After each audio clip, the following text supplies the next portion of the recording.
आज हम बात करने वाले हैं think less do more by Peter Hollins book के बारे में। कई बार हम किसी काम को शुरू ही नहीं कर पाते क्योंकि हमें लगता है कि हमें इसे परफेक्ट तरीके से करना चाहिए। ये सोच हमें जकड़ लेती है और हम सिर्फ सोचते रह जाते हैं लेकिन कुछ कर नहीं पाते। इसे ही इनर्शिया कहा जाता है, यानी जड़ता या ठहराव। इसका सबसे आसान इलाज ये है कि अपने स्टैंडर्ड्स को कुछ कम कर दिया जाए। सोचिए, जब आप कोई नई स्किल सीखना चाहते हैं, जैसे कि पेंटिंग या गिटार बजाना, तो अगर आप ये सोचेंगे कि पहली बार में ही आपको किसी प्रोफेशनल आर्टिस्ट जैसा बनना है, तो आप शायद कभी शुरू ही ना कर पाएं। आपको लगेगा कि आप अच्छे नहीं हैं और आप ये सोचकर खुद को रोक लेंगे कि जब तक आप परफेक्ट ना हो जाएं, तब तक इसे करने का कोई फायदा नहीं। लेकिन अगर आप अपने स्टैंडर्ड्स कम कर दें और बस एक छोटा सा डूडल बना लें या एक सिंपल धुन बजाने की कोशिश करें, तो आप शुरुआत कर लेंगे। एक बार शुरुआत हो जाए तो आगे बढ़ना आसान हो जाता है। इसी तरह जब हम किसी बड़े टास्क के बारे में सोचते हैं तो वह इतना भारी लगने लगता है कि हम उस पर काम ही नहीं कर पाते। मान लीजिए आपको एक 10 पेज की रिपोर्ट लिखनी है और आप ये सोच रहे हैं कि इसे बहुत ही परफेक्ट होना चाहिए। ये सोचते ही आपको लगेगा कि यह बहुत मुश्किल है और आप टाल मटोल प्रोक्रेस्टिनेशन करने लगेंगे। लेकिन अगर आप यह सोचें कि बस पहला पैराग्राफ ही लिखना है, चाहे वह कैसा भी हो, तो आप काम शुरू कर पाएंगे। हमारा दिमाग फिनिश लाइन देखने में ज्यादा दिलचस्पी लेता है, लेकिन जब वह यह देखता है कि वह बहुत दूर है तो वह डर जाता है। इसे दूर करने के लिए आपको बस इतना करना है कि अपने पहले कदम को आसान बना लें। अगर आपको एक्सरसाइज शुरू करनी है तो आप ये मत सोचिए कि आपको रोज 1 घंटे की वर्कआउट करनी होगी। बस ये सोचिए कि आपको सिर्फ 5 मिनट के लिए स्ट्रेचिंग करनी है। जब आप स्ट्रेचिंग कर लेंगे तो शायद आपको खुद ही लगे कि कुछ और कर लिया जाए। पूर्णतावाद कई बार प्रगति का सबसे बड़ा दुश्मन बन जाता है। हम ये मानकर चलते हैं कि हमें हर चीज में परफेक्ट होना चाहिए, लेकिन सच्चाई यह है कि परफेक्शन कभी भी एक झटके में नहीं आता। वह धीरे धीरे बार बार कोशिश करने से आता है। पहली ड्राफ्ट हमेशा खराब होती है, पहली कोशिश हमेशा औसत होती है और पहला कदम हमेशा अस्थिर होता है। लेकिन अगर आप इसे स्वीकार कर लें और खुद को यह अनुमति दें कि आप शुरुआत में औसत काम कर सकते हैं, तो आप इनर्शिया को हरा सकते हैं। सोचिए, जब कोई बच्चा चलना सीखता है तो क्या वह पहली बार में ही बिना गिरे दौड़ने लगता है? नहीं, वह गिरता है, फिर उठता है, फिर गिरता है और धीरे धीरे चलना सीखता है। अगर वह यह सोच ले कि जब तक वह बिना गिरे नहीं चल सकता तब तक वह कोशिश ही नहीं करेगा, तो वह कभी चल ही नहीं पाएगा। हमें भी यही माइंडसेट अपनाने की जरूरत है। कई बार हम सोचते हैं कि अगर हम कम स्टैंडर्ड्स रखेंगे तो हमारा काम बेकार होगा, लेकिन यह सही नहीं है। शुरुआत करना किसी भी टास्क का सबसे मुश्किल हिस्सा होता है और अगर आप उस हिस्से को आसान बना लें तो आगे का सफर खुद ही आसान हो जाता है। जब आप लिखना शुरू करते हैं तो आप धीरे धीरे एडिट कर सकते हैं। जब आप एक्सरसाइज शुरू करते हैं तो धीरे धीरे अपनी स्टैमिना बढ़ा सकते हैं। जब आप कोई नया बिजनेस शुरू करते हैं तो धीरे धीरे उसे सुधार सकते हैं। लेकिन अगर आप बस यह सोचते रहेंगे कि शुरुआत ही परफेक्ट होनी चाहिए, तो आप शायद कभी शुरुआत नहीं कर पाएंगे। इसलिए अगली बार जब भी आपको लगे कि आप किसी काम को करने के लिए बहुत ज्यादा प्रेशर महसूस कर रहे हैं, तो बस अपने स्टैंडर्ड्स कुछ कम कर दीजिए। अपने टारगेट को छोटा बना दीजिए, काम को छोटे हिस्सों में तोड़ दीजिए और सबसे जरूरी बात, खुद को परफेक्ट होने का बोझ मत दीजिए।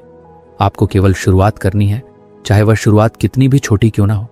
एक बार आप गति में आ गए तो इनर्शिया खुद ही खत्म हो जाएगा। अक्सर हम सोचते हैं कि किसी काम को करने के लिए पहले मोटिवेशन चाहिए। जब हमें मोटिवेटेड फील होगा तभी हम वह काम शुरू करेंगे, लेकिन सच्चाई इससे बिल्कुल अलग है। असल में मोटिवेशन का जन्म एक्शन से होता है। यानी अगर आप बिना मोटिवेशन के भी बस पहला कदम उठा लें तो धीरे धीरे आपको खुद ही मोटिवेशन मिलने लगेगा। जब आप किसी चीज को करने लगते हैं तो उसमें इन्वॉल्व हो जाते हैं और फिर आपका दिमाग खुद ही आपको आगे बढ़ने के लिए प्रेरित करने लगता है। मान लीजिए आपको एक लंबी बुक पढ़नी है, लेकिन आपको पढ़ने का मन नहीं कर रहा। आप सोच रहे हैं कि जब मुझे पढ़ने का मूड आएगा तब मैं इसे पढ़ूंगा। लेकिन अगर आप सिर्फ 2 पेज पढ़ने का एक्शन ले लें तो आपका दिमाग धीरे धीरे उस प्रोसेस में घुसने लगेगा और आपको खुद ही लगेगा कि कुछ और पढ़ लिया जाए। यही चीज किसी भी काम पर लागू होती है, चाहे वह एक्सरसाइज हो, पढ़ाई हो, काम हो या कोई नया स्किल सीखना हो। अगर आप शुरुआत कर लेंगे तो मोटिवेशन अपने आप आ जाएगा। मोटिवेशन की समस्या यह है कि यह एक अस्थायी टेम्पोरेरी चीज होती है। आप किसी मोटिवेशनल वीडियो या स्पीच से मोटिवेट हो सकते हैं, लेकिन वह मोटिवेशन ज्यादा देर तक नहीं टिकता। इसलिए अगर आप सिर्फ मोटिवेशन के भरोसे रहेंगे तो आप कुछ ही दिनों में फिर से सुस्त महसूस करने लगेंगे। लेकिन अगर आप एक्शन लेने की आदत बना लें तो आप बिना मोटिवेशन के भी अपने टारगेट को अचीव कर सकते हैं। इसका सबसे अच्छा उदाहरण है वर्कआउट। बहुत से लोग सोचते हैं कि पहले उन्हें एक्सरसाइज करने का मूड आए, फिर वे जिम जाएंगे। लेकिन अगर वे सिर्फ 5 मिनट की स्ट्रेचिंग से शुरुआत कर लें तो उनका शरीर और दिमाग धीरे धीरे उसमें लग जाएगा और फिर उनका मन करेगा कि कुछ और एक्सरसाइज कर ली जाए। यही प्रिंसिपल हर चीज पर लागू होता है। जब आप किसी भी काम को करने लगते हैं तो आपकी एनर्जी उस ओर शिफ्ट होने लगती है और मोटिवेशन अपने आप पैदा होने लगता है। सोचिए कि आपने कभी पहले किसी काम को करने में बहुत आलस महसूस किया होगा, लेकिन जब किसी कारणवश आपने उसे शुरू कर दिया तो आपको मजा आने लगा। इसका कारण यही है कि एक्शन लेने के बाद आपका दिमाग उसी दिशा में काम करने के लिए ट्यून हो जाता है। कई बार हमें किसी काम की शुरुआत में बहुत बोरडम महसूस होती है, लेकिन अगर हम इसे जारी रखते हैं तो वह चीज धीरे धीरे इंटरेस्टिंग लगने लगती है।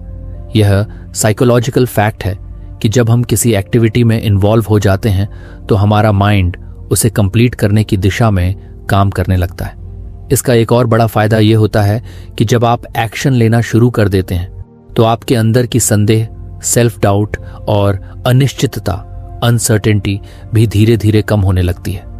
जब आप सिर्फ सोचते रहते हैं कि कोई काम मुश्किल है तो वह आपको और भी कठिन लगता है, लेकिन जब आप उसे करना शुरू कर देते हैं तो आपको महसूस होता है कि वह उतना मुश्किल नहीं था जितना आपने सोचा था। एक और इंटरेस्टिंग बात यह है कि एक्शन लेना आपकी सेल्फ इमेज को भी बदल सकता है। अगर आप सोचते हैं कि आप आलसी, लेजी इंसान हैं तो आप वैसे ही बिहेव करेंगे। लेकिन अगर आप सिर्फ 5 मिनट का एक्शन ले लें तो आप अपने बारे में नई स्टोरी क्रिएट कर सकते हैं। मैं एक ऐसा इंसान हूं जो बिना मोटिवेशन के भी काम कर सकता है। ये सोचते ही आप और ज्यादा करने के लिए तैयार हो जाते हैं। मोटिवेशन के लिए एक्शन जरूरी क्यों है? इसे समझने के लिए इसे साइकिल की तरह देख सकते हैं। जब आप कोई एक्शन लेते हैं तो आपको छोटा सा रिजल्ट मिलता है। ये रिजल्ट आपकी आत्मविश्वास, कॉन्फिडेंस को बढ़ाता है और फिर आपको और ज्यादा करने की प्रेरणा मिलती है। धीरे धीरे यह मोटिवेशन बढ़ता जाता है और आप अपनी लाइफ में बड़े बदलाव ला सकते हैं। इसे और आसान भाषा में कहें तो अगर आप किसी काम को करने का मन नहीं होने के बावजूद उसे शुरू कर देंगे तो कुछ ही देर में आपको खुद ही उसमें इंटरेस्ट आने लगेगा। और जब आप बार बार ऐसा करने लगेंगे तो आपको मोटिवेशन का इंतजार करने की जरूरत ही नहीं पड़ेगी। आप एक्शन लेंगे और एक्शन से ही मोटिवेशन पैदा होगा।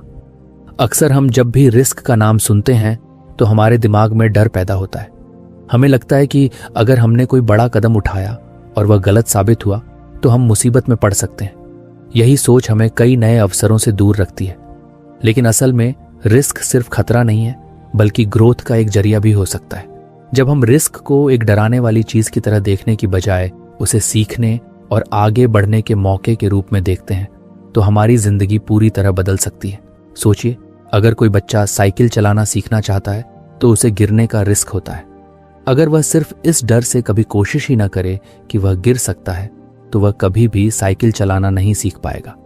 लेकिन जब वह यह रिस्क लेता है, गिरता है, उठता है और फिर से कोशिश करता है तो एक दिन वह बिना गिरे आराम से साइकिल चला सकता है। यही प्रिंसिपल हमारी पूरी लाइफ में लागू होता है।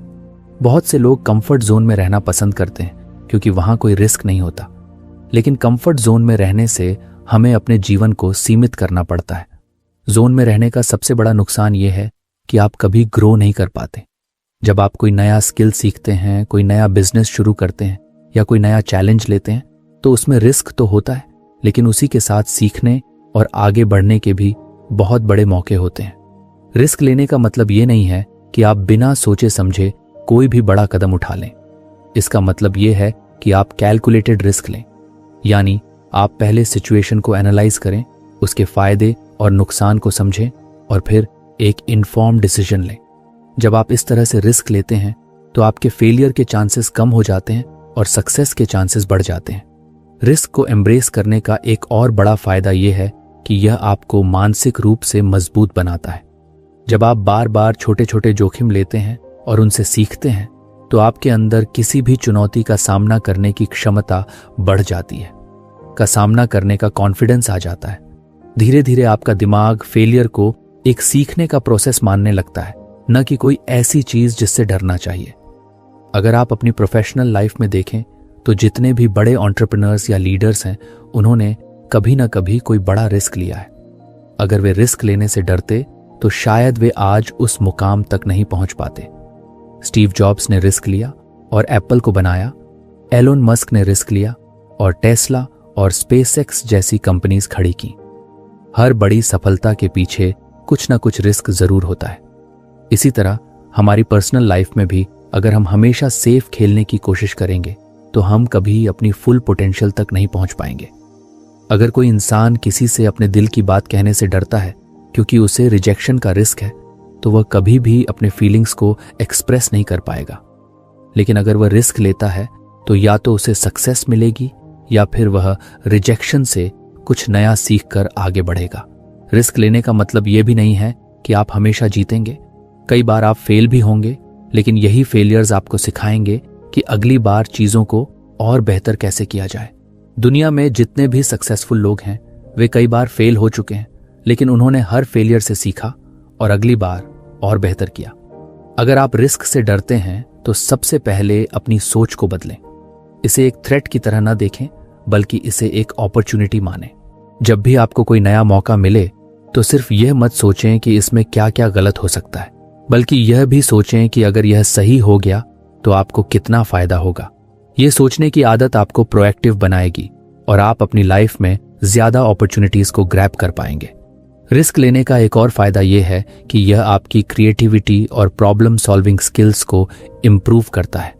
जब आप किसी नए चैलेंज को एक्सेप्ट करते हैं तो आपको अपने कंफर्ट जोन से बाहर निकलना होता है और नए सॉल्यूशंस ढूंढने पड़ते हैं। इससे आपकी सोचने की क्षमता बढ़ती है और आप और भी ज्यादा कॉन्फिडेंट महसूस करने लगते हैं। इसलिए अगली बार जब भी आपके सामने कोई ऐसा मौका आए जिसमें रिस्क हो तो सिर्फ डर की वजह से उसे रिजेक्ट मत करें। सोच समझकर एनालाइज करें और अगर आपको लगे कि यह रिस्क वर्थ टेकिंग है तो इसे जरूर लें। हो सकता है कि यह आपका सबसे अच्छा डिसीजन साबित हो और आपकी लाइफ पूरी तरह बदल जाए। अक्सर जब हम अपने दिन को प्लान करते हैं तो हम एक टू डू लिस्ट बनाते हैं।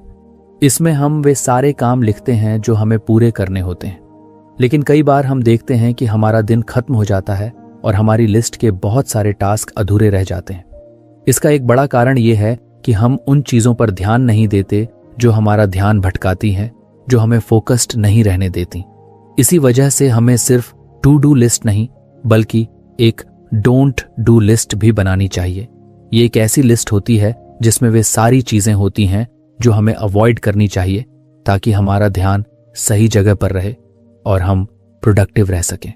सोचिए, अगर आप सुबह उठते ही फोन पर सोशल मीडिया स्क्रॉल करने लगते हैं तो आपका बहुत सारा समय बेकार चला जाता है। आप सोचते हैं कि बस 5 मिनट देखेंगे, लेकिन जब दोबारा घड़ी देखते हैं तो 30 से 40 मिनट निकल चुके होते हैं। इसी तरह अगर आप दिन भर में बार बार ईमेल चेक करते रहते हैं या हर छोटी चीज पर तुरंत रिएक्ट करने लगते हैं तो आपकी एनर्जी गलत जगह खर्च होती है। डोंट डू लिस्ट इसी तरह की चीजों को आइडेंटिफाई करने में मदद करती है ताकि आप उन आदतों से बच सकें जो आपके समय और प्रोडक्टिविटी को बर्बाद करती हैं। इस लिस्ट को बनाने के लिए सबसे पहले आपको यह देखना होगा कि दिन भर में कौन कौन सी एक्टिविटीज आपका ध्यान भटकाती हैं। क्या आप हर छोटी ब्रेक में अपना फोन चेक करते हैं? क्या आप अनावश्यक बैठकों में बहुत ज्यादा समय बर्बाद करते हैं? क्या आप बिना किसी प्लान के सोशल मीडिया पर बहुत ज्यादा वक्त बिताते हैं? इन सब चीजों को नोट करें और इन्हें अपनी डोंट डू लिस्ट में डाल दें। इससे आपको यह साफ साफ समझ में आ जाएगा कि आपको किन चीजों से बचना है। डोंट डू लिस्ट का सबसे बड़ा फायदा यह है कि यह आपको डिसिप्लिन सिखाती है। जब आपके पास यह स्पष्ट होता है कि आपको क्या नहीं करना है तो आप अपने इंपॉर्टेंट कामों पर ज्यादा ध्यान दे सकते हैं। मान लीजिए कि आपकी लिस्ट में लिखा है कि मैं सुबह 10 बजे से पहले सोशल मीडिया इस्तेमाल नहीं करूंगा, तो जब भी आपका मन करेगा कि फोन उठाकर इंस्टाग्राम या ट्विटर देख लें, आपकी लिस्ट आपको याद दिलाएगी कि यह आपकी प्रायोरिटी में नहीं है। धीरे धीरे ये एक हैबिट बन जाएगी और आपकी प्रोडक्टिविटी बढ़ने लगेगी। बहुत से लोग सोचते हैं कि बस ज्यादा मेहनत करने से सफलता मिलती है, लेकिन असल में स्मार्ट तरीके से काम करना ज्यादा जरूरी है। अगर आप सिर्फ व्यस्त बिजी रहने की बजाय अपने समय का सही इस्तेमाल करें तो आप कम समय में ज्यादा कर सकते हैं। डोंट डू लिस्ट आपको यह समझने में मदद करती है कि कौन से काम सिर्फ आपका समय बर्बाद कर रहे हैं और उनसे बचकर आप अपनी एनर्जी सही दिशा में लगा सकते हैं। इसे और बेहतर बनाने के लिए आप अपनी लिस्ट को समय समय पर अपडेट कर सकते हैं। हो सकता है कि शुरू में आपको लगे कि सिर्फ सोशल मीडिया आपका ध्यान भटकाता है, लेकिन कुछ हफ्तों बाद आपको महसूस हो कि बार बार अनावश्यक मीटिंग्स भी आपका बहुत समय ले रही हैं। ऐसे में आपको अपनी डोंट डू लिस्ट में यह भी जोड़ना होगा कि मैं बेकार की मीटिंग्स में शामिल नहीं होऊंगा। इसी तरह आप अपने अनुभव के आधार पर अपनी लिस्ट को रिफाइन करते रहें। एक और महत्वपूर्ण चीज यह है कि डोंट डू लिस्ट केवल डिस्ट्रैक्शन से बचने के लिए नहीं होती, बल्कि यह आपको इमोशनल और मेंटल क्लैरिटी भी देती है। कई बार हम ऐसे डिसीजंस लेते हैं जो हमारे लिए सही नहीं होते, सिर्फ इसलिए क्योंकि हमें आदत होती है कि हम ना नहीं कह पाते। अगर आपकी लिस्ट में यह लिखा हो कि मैं ऐसे कामों के लिए हाँ नहीं कहूंगा जो मेरे गोल्स से मेल नहीं खाते, तो ये आपको अननेसेसरी कमिटमेंट्स से बचाने में मदद कर सकता है। अगर आप किसी एंटरप्रेन्योर, राइटर या किसी भी क्रिएटिव फील्ड में हैं, तो यह लिस्ट और भी ज्यादा महत्वपूर्ण हो जाती है, क्योंकि आपके लिए सबसे जरूरी चीज है डीप वर्क, यानी वह समय जब आप पूरी तरह से फोकस होकर अपना सबसे अच्छा काम कर सकें। लेकिन अगर आपका ध्यान बार बार छोटे छोटे डिस्ट्रैक्शन से भटकता रहेगा, तो आप कभी भी अपनी फुल पोटेंशियल तक नहीं पहुंच पाएंगे। डोंट डू लिस्ट आपको यह क्लैरिटी देती है कि कौन से काम आपको अवॉइड करने हैं, ताकि आप अपने सबसे जरूरी टास्क पर पूरा ध्यान लगा सकें। यह लिस्ट केवल प्रोफेशनल लाइफ के लिए नहीं, बल्कि पर्सनल लाइफ में भी बहुत काम आ सकती है। मान लीजिए कि आप अपनी हेल्थ को सुधारना चाहते हैं। अगर आपकी डोंट डू लिस्ट में यह लिखा हो कि मैं रात 11 बजे के बाद जंक फूड नहीं खाऊंगा, तो ये आपको सही चॉइसेस बनाने में मदद करेगा। अगर आप अपनी मेंटल हेल्थ पर ध्यान देना चाहते हैं, तो आप लिस्ट में यह जोड़ सकते हैं कि मैं ऐसे लोगों के साथ समय नहीं बिताऊंगा जो मेरी एनर्जी ड्रेन करते हैं।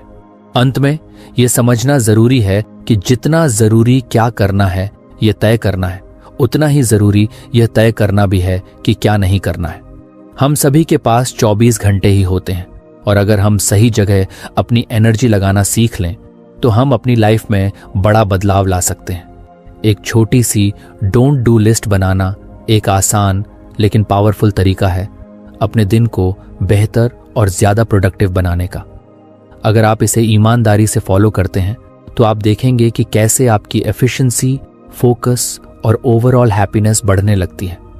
हमारी जिंदगी में हर दिन कई सारे काम होते हैं, कुछ जरूरी होते हैं तो कुछ कम जरूरी, लेकिन अक्सर ऐसा होता है कि हम उन कामों में उलझे रहते हैं जो उतने महत्वपूर्ण नहीं होते, और जो असल में हमारे लिए सबसे ज्यादा मायने रखते हैं वे काम पीछे छूट जाते हैं। इसका कारण यह है कि हम अपनी प्राथमिकताओं, प्रायोरिटीज को सही तरीके से सेट नहीं कर पाते। यहीं पर बर्नर लिस्ट की जरूरत पड़ती है। ये एक ऐसा तरीका है जिससे आप अपने सबसे महत्वपूर्ण और कम महत्वपूर्ण कामों को अलग अलग रख सकते हैं, ताकि आपकी एनर्जी और अटेंशन सही दिशा में लगे। बर्नर लिस्ट का आइडिया यह है कि आप अपने टास्क को 2 हिस्सों में बांटें, फ्रंट बर्नर और बैक बर्नर। फ्रंट बर्नर में वे चीजें आती हैं जो आपकी सबसे बड़ी प्राथमिकता है, जिन पर आपको सबसे ज्यादा ध्यान देना चाहिए। ये वे टास्क होते हैं जो आपके बड़े गोल्स को हासिल करने में मदद करते हैं। दूसरी तरफ बैक बर्नर में वे चीजें आती हैं जो जरूरी तो हैं, लेकिन फिलहाल उन पर ज्यादा ध्यान देने की जरूरत नहीं है। ये वो काम हो सकते हैं जो आप बाद में कर सकते हैं या जो उतने क्रिटिकल नहीं हैं। सोचिए कि आप एक शेफ हैं और किचन में कई चीजें एक साथ बना रहे हैं। एक स्टोव पर कुछ पक रहा है जिसे लगातार चलाते रहना है ताकि वह ठीक से बने, यही आपका फ्रंट बर्नर है। वहीं कुछ चीजें धीमी आंच पर रखी हुई हैं जिन्हें समय आने पर देखा जा सकता है, यही आपका बैक बर्नर है। ठीक इसी तरह जब हम अपनी लाइफ को इस तरीके से ऑर्गेनाइज करते हैं, तो हम अपनी एनर्जी को सही जगह फोकस कर सकते हैं। अगर आप किसी बड़े प्रोजेक्ट पर काम कर रहे हैं तो वह आपका फ्रंट बर्नर टास्क होगा। लेकिन अगर आप साथ ही साथ कोई नई स्किल सीखना चाहते हैं या किसी नए आइडिया पर काम करना चाहते हैं तो वह बैक बर्नर पर जा सकता है। इसका मतलब ये नहीं है कि बैक बर्नर के टास्क बेकार हैं, बल्कि इसका मतलब सिर्फ इतना है कि उन्हें अभी उतनी प्रायोरिटी नहीं मिलनी चाहिए। इससे आपका ध्यान भटकता नहीं है और आप सबसे जरूरी चीजों पर फोकस कर पाते हैं। बर्नर लिस्ट को अपनाने का सबसे बड़ा फायदा यह है कि यह डिसीजन मेकिंग को आसान बना देती है। जब भी कोई नया टास्क सामने आता है तो आप तुरंत तय कर सकते हैं कि वह किस बर्नर पर जाना चाहिए। इससे आपका दिमाग क्लटर फ्री रहता है और आप जरूरी चीजों को मिस नहीं करते। इसका दूसरा फायदा यह है कि यह आपको मल्टीटास्किंग से बचाता है। अक्सर लोग एक साथ कई काम करने की कोशिश करते हैं और नतीजा यह होता है कि वे किसी भी काम को अच्छे से पूरा नहीं कर पाते। लेकिन जब आप जानते हैं कि कौन सा काम फ्रंट बर्नर पर है तो आप पूरी तरह उसी पर ध्यान लगा सकते हैं और बाकी चीजों को बाद में संभाल सकते हैं। बर्नर लिस्ट को और ज्यादा इफेक्टिव बनाने के लिए आप इसे हर हफ्ते या महीने में रिव्यू कर सकते हैं, क्योंकि प्रायोरिटीज समय के साथ बदलती हैं। जो काम आज बैक बर्नर पर है हो सकता है कि कुछ हफ्तों बाद उसे फ्रंट बर्नर पर लाने की जरूरत पड़े। इसलिए इसे समय समय पर अपडेट करना जरूरी है। यह सिस्टम न केवल आपकी प्रोडक्टिविटी बढ़ाता है बल्कि आपको मेंटल क्लैरिटी भी देता है। जब आपका दिमाग बार बार यह सोचने में उलझा नहीं रहता कि अभी क्या करना चाहिए।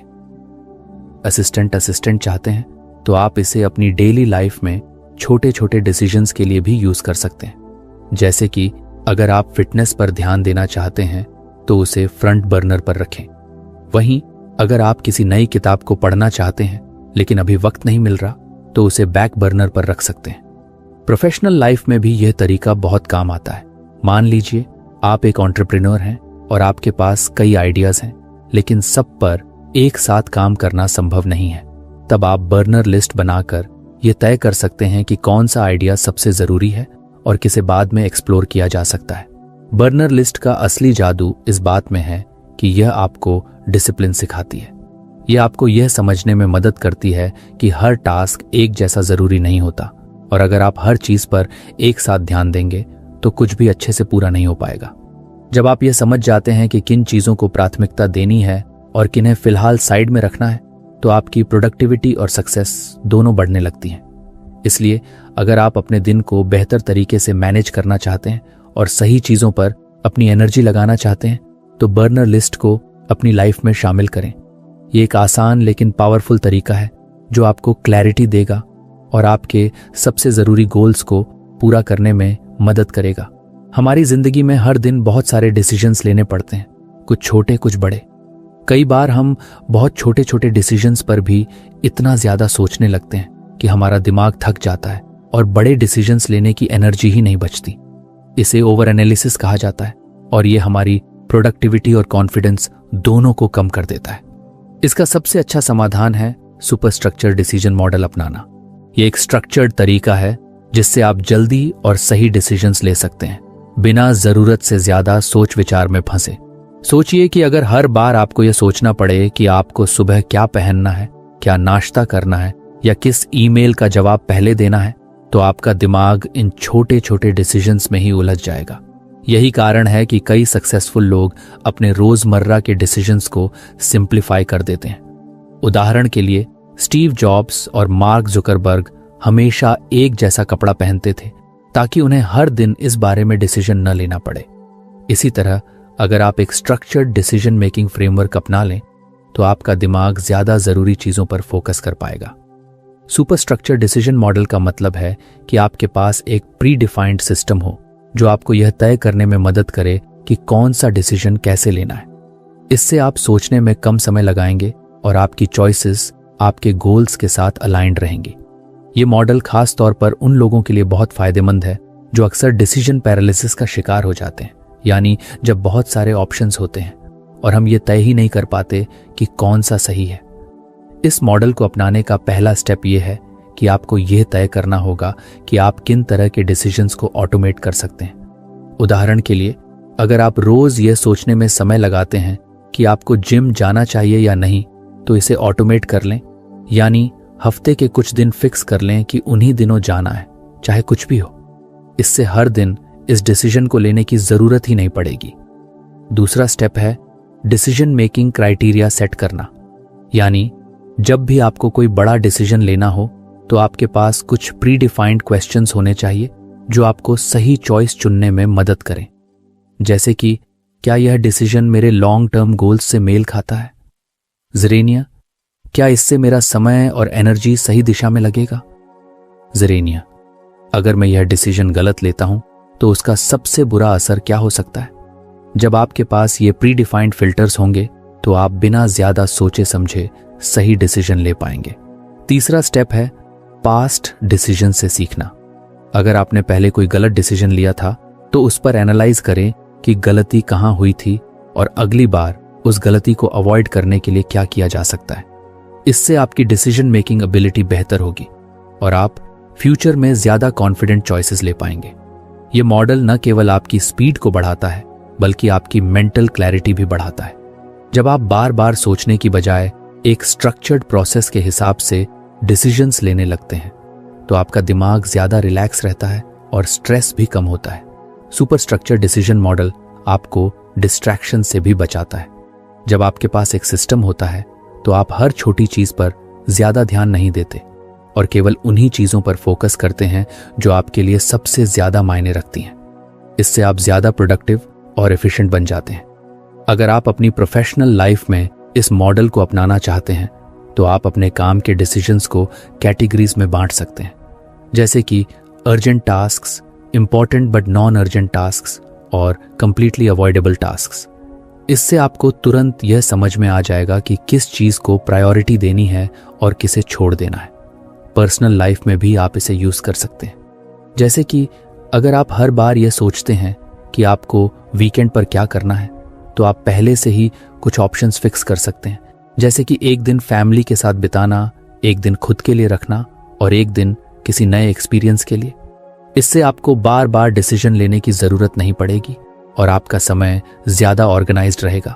सुपर स्ट्रक्चर डिसीजन मॉडल को अपनाने से आप न सिर्फ तेजी से डिसीजंस ले पाएंगे बल्कि आपको यह भी समझ में आएगा कि आपके चॉइसेस आपके गोल्स के साथ अलाइंड हैं या नहीं। ये एक पावरफुल तरीका है जो आपको ओवर थिंकिंग से बचाकर स्मार्ट और कॉन्फिडेंट डिसीजन मेकर बनाता है। हम सबकी बॉडी एक खास तरह की रिदम के हिसाब से काम करती है जिसे अल्ट्राडायन रिदम्स कहा जाता है। ये वही नेचुरल साइकिल है जो हमारी एनर्जी लेवल्स को पूरे दिन में ऊपर नीचे करती रहती है। कई बार आपने महसूस किया होगा कि सुबह के किसी समय आप बहुत एनर्जेटिक और फोकस्ड महसूस करते हैं, लेकिन कुछ घंटों बाद अचानक से थकान या डिस्ट्रैक्शन महसूस होने लगती है। यही अल्ट्राडायन रिदम्स का असर होता है। अगर हम इस नेचुरल एनर्जी साइकिल को समझकर अपने काम का स्केड्यूल बनाएं तो हम अपनी प्रोडक्टिविटी को कई गुना बढ़ा सकते हैं। अक्सर लोग ये गलती करते हैं कि वे पूरे दिन एक ही तरह की एनर्जी एक्सपेक्ट करते हैं। वे सोचते हैं कि अगर वे सुबह 9 बजे से शाम 6 बजे तक लगातार काम करेंगे तो उनका आउटपुट हमेशा एक जैसा रहेगा, लेकिन ऐसा नहीं होता। हमारी बॉडी हर 90 से 120 मिनट के साइकिल में काम करती है, यानी लगभग 1.5 से 2 घंटे के बाद हमारी एनर्जी धीरे धीरे कम होने लगती है और हमें एक छोटे ब्रेक की जरूरत होती है। अगर हम इस नेचुरल साइकिल के हिसाब से काम करें तो हम ज्यादा प्रोडक्टिव और कम थके हुए महसूस करेंगे। सोचिए, अगर आप अपने हाईएस्ट एनर्जी लेवल के समय सबसे जरूरी और डिमांडिंग टास्क्स करें तो आपका काम कितना एफिशिएंट हो जाएगा। और जब आपकी एनर्जी लो हो तो आप ऐसे काम करें जो ज्यादा दिमागी मेहनत नहीं मांगते, जैसे कि ईमेल्स चेक करना, मीटिंग्स अटेंड करना या प्लानिंग करना। इस तरह आप अपने शरीर की नेचुरल रिदम के साथ काम करेंगे, न कि उसके खिलाफ। इसका सबसे अच्छा तरीका यह है कि आप अपने एनर्जी पैटर्न्स को ऑब्जर्व करें। एक हफ्ते तक ध्यान दें कि दिन के किस समय आप सबसे ज्यादा एनर्जेटिक और फोकस्ड महसूस करते हैं और किस समय आपको सुस्ती या डिस्ट्रैक्शन महसूस होती है। इससे आपको पता चलेगा कि आपकी पीक फू मानसू हॉर्स कौन से हैं। जब आपको अपने पीक हॉर्स का पता चल जाए तो उन घंटों में सबसे क्रिटिकल काम करें, वह काम जो सबसे ज्यादा कंसंट्रेशन और क्रिएटिविटी मांगता है। जैसे कि अगर आप राइटर हैं तो अपनी राइटिंग सुबह के हाई एनर्जी आवर्स में करें, अगर आप किसी स्ट्रैटेजी या प्लानिंग पर काम कर रहे हैं तो इसे भी अपने पीक टाइम में रखें। दूसरी तरफ जब आपकी एनर्जी नेचुरली लो होती है तो उस समय लाइट टास्क्स करें, जैसे कि कॉल्स, ईमेल्स या कैजुअल डिस्कशंस। बहुत से लोग ये सोचकर गिल्ट महसूस करते हैं कि वे पूरे दिन लगातार हाई एनर्जी पर काम नहीं कर पाते, लेकिन असल में ऐसा करना पॉसिबल ही नहीं है। दुनिया के सबसे प्रोडक्टिव लोग भी ब्रेक्स लेते हैं और अपने शरीर की नेचुरल एनर्जी के हिसाब से काम करते हैं। जब आप इस बात को समझ लेते हैं कि आपकी बॉडी कैसे काम करती है, तो आप स्मार्ट तरीके से अपने काम को ऑर्गेनाइज कर सकते हैं। अल्ट्राडाइन रिदम्स को अपनाने का एक और बड़ा फायदा यह है कि इससे बर्नआउट से बचा जा सकता है। जब हम बिना रुके लगातार काम करते हैं तो हमारी एनर्जी पूरी तरह खत्म हो जाती है और हम जल्दी थक जाते हैं। लेकिन अगर हम अपने एनर्जी साइकिल्स को ध्यान में रखकर सही समय पर ब्रेक लेते हैं तो हमारी एफिशिएंसी बनी रहती है और हम लंबे समय तक हाई परफॉर्मेंस पर काम कर सकते हैं। अगर आप इस अप्रोच को अपनी लाइफ में अप्लाई करना चाहते हैं तो सबसे पहले अपने डेली स्केड्यूल को कुछ फ्लेक्सिबल बनाइए। जरूरी नहीं कि आप हर समय एक जैसा परफॉर्म करें। आपको बस ये समझना है कि कौन से घंटे आपके सबसे प्रोडक्टिव होते हैं और कौन से घंटे आपको रिलैक्स करने के लिए चाहिए। उदाहरण के लिए, अगर आपको सुबह 10 से 12 बजे के बीच सबसे ज्यादा एनर्जी महसूस होती है तो उस समय सबसे इंपॉर्टेंट और चैलेंजिंग काम करें। फिर 12 से 12:30 तक एक छोटा ब्रेक लें, वॉक करें, पानी पिएं या कुछ देर आराम करें। इसके बाद दोबारा काम पर लौटें, लेकिन अब लाइट टास्क्स को प्रायोरिटी दें। ये छोटी छोटी चीजें आपकी प्रोडक्टिविटी में बहुत बड़ा बदलाव ला सकती हैं। ये सिर्फ टाइम मैनेजमेंट नहीं बल्कि एनर्जी मैनेजमेंट का तरीका है। जब आप अपने अल्ट्राडियन रिदम्स के हिसाब से काम करना शुरू करेंगे तो आप पाएंगे कि आप पहले से कम एफर्ट में ज्यादा काम कर पा रहे हैं और आपका दिमाग ज्यादा फ्रेश और फोकस्ड महसूस कर रहा है। हमारी बॉडी एक नेचुरल रिदम के हिसाब से काम करती है जिसे अल्ट्राडाइन रिदम्स कहते हैं। यह हमारे एनर्जी लेवल्स को पूरे दिन कंट्रोल करता है। कभी आपने नोटिस किया होगा कि एक समय पर आप सुपर फोकस्ड होते हैं, लेकिन कुछ घंटों बाद आपको थकान या डिस्ट्रैक्शन महसूस होने लगती है। ये इसी रिदम का असर है। अगर हम इसे समझकर अपने काम का सही स्केड्यूल बनाएं तो हम ज्यादा प्रोडक्टिव बन सकते हैं। अक्सर लोग ये सोचते हैं कि पूरे दिन एक जैसी एनर्जी बनी रहेगी, लेकिन ऐसा नहीं होता। हमारी बॉडी हर 90 से 120 मिनट के एक साइकिल में काम करती है, यानी 1.5-2 घंटे बाद हमारी एनर्जी नेचुरली कम होने लगती है और हमें ब्रेक की जरूरत होती है। अगर हम इस नेचुरल साइकिल के हिसाब से काम करें तो हम कम एफर्ट में ज्यादा काम कर सकते हैं। इसका सबसे अच्छा तरीका है कि आप अपने एनर्जी पैटर्न्स को ऑब्जर्व करें। दिन के कौन से घंटे आपकी पीक परफॉर्मेंस के हैं और कब आपको थकान महसूस होती है, यह समझें। फिर अपने हाई एनर्जी टाइम में सबसे जरूरी काम करें, वह जो सबसे ज्यादा फोकस और क्रिएटिविटी मांगता है। जब एनर्जी लो हो तो ईमेल्स, मीटिंग्स, कैजुअल टास्क्स को उस समय करें। बहुत से लोग गिल्ट महसूस करते हैं कि वे पूरे दिन हाई परफॉर्मेंस पर काम नहीं कर पाते, लेकिन स्मार्ट वर्क यही है कि आप अपने बॉडी रिदम के साथ काम करें, न कि उसके खिलाफ।